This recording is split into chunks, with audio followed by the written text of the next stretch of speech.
రైతులను అవమానపరిచిన సీఎం వెంటనే రైతులను అవమానపరిచిన సీఎం వెంటనే ఇదేమి రాజ్యం ఇదేమి రాజ్యం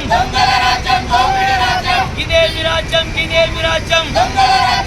ఈరోజు బెల్లంపల్లి పట్టణంలో మొన్న రేవంత్ రెడ్డి గారు రైతులను అవమానిస్తూ రైతు బంధు పథకం ఒక వేస్ట్ పథకం, దానివల్ల ఎలాంటి లాభాలు లేవు, దాన్ని నిలిపివేస్తున్నామని అన్న కారణంగా ఈరోజు బెల్లంపల్లి పట్టణంలో దిష్టిబొమ్మ దహనం చేయడం జరిగింది.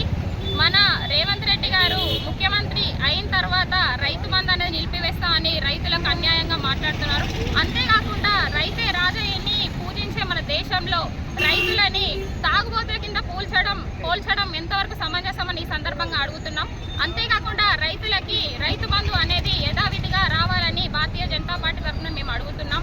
మన రైతులను అవమానించిన రేవంత్ రెడ్డి వెంటనే క్షమాపణ చెప్పని ఎడల మళ్ళీ ఇదే భారతీయ జనతా పార్టీ ముందుండి అన్ని విధాలుగా వాళ్ళకి సహకరిస్తుందని ఈ సందర్భంగా తెలియజేస్తున్నాం. భారత్ మాతాకి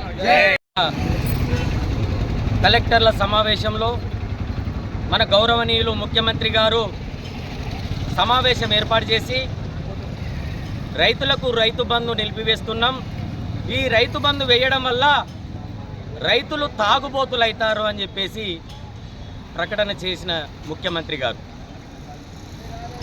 దాన్ని నిరసిస్తూ రైతు బంధు వెంటనే ప్రకటించాలి, రైతులను తాగుబోతులతో పోల్చిన ముఖ్యమంత్రి గారు వెంటనే క్షమాపణ చెప్పాలని చెప్పేసి ఈరోజు బెల్లంపల్లి పట్టణంలో ముఖ్యమంత్రి రేవంత్ రెడ్డి గారి దిష్టిబొమ్మ దహన కార్యక్రమం తీసుకుంటే పోలీసులు ఎగబడి బొమ్మలను గుంజుకుపోతారు.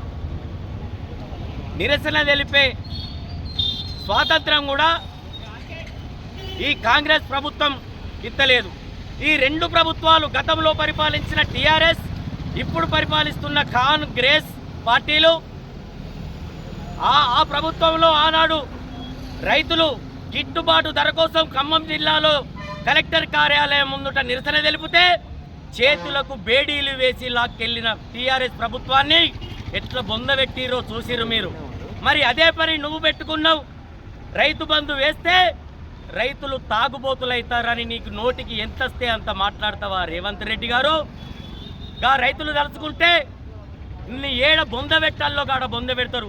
మరి ఇదే మాట సర్పంచ్ ఎలక్షన్ల ముందు గిట్ల నువ్వు మాట్లాడితే నీ ప్రభుత్వాన్ని ఎట్లా కూల్చేవాళ్ళు నీకు సొయ్యలేదా?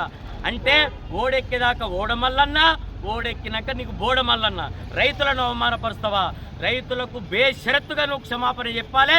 లేని ఎడల భారతీయ జనతా పార్టీ రాష్ట్ర వ్యాప్త ఉద్యమాలు తీసుకొని నిన్ను గద్దె దింపే వరకు కూడా వదిలిపెట్టాం బిడ్డ అని చెప్పేసి ఈ సందర్భంగా తెలియజేస్తున్నాం. నువ్వు ఏ రైతులనైతే అవమానపరిచినావో ఆ రైతుల ఖాతాలలో బాజాప్తుగా రైతు బంధు వేయాలి, వాళ్లకు వెంటనే నువ్వు క్షమాపణ చెప్పాలని చెప్పేసి భారతీయ జనతా పార్టీ నిన్ను డిమాండ్ చేస్తుందని ఈ సందర్భంగా తెలియజేస్తున్నాం. భారత్ మాతాకి జై.